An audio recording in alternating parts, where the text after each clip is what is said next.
Вещи вагнеровцев вывозят из Беларуси в Мали.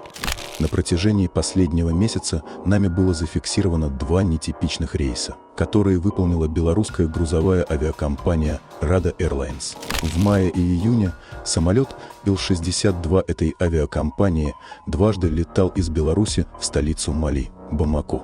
Первый раз 26 мая по маршруту Орша-Каир-Бамако, а обратно уже на следующий день из Бамако через Алжир в Оршу. Точно такой же рейс авиакомпания выполнила и спустя месяц, 25 июня. Напомним, что именно в Мали, как и в Беларуси, дислоцируются остатки ЧВК «Вагнер».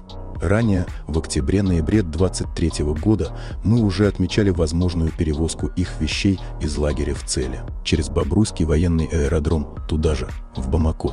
Тогда этим занималась российская авиакомпания «Абакан Эйр». Не исключено, что теперь в перевозке грузов для ЧВК решила поучаствовать белорусская авиакомпания, так как от аэродрома Орша до деревни цель 200 километров по шоссе.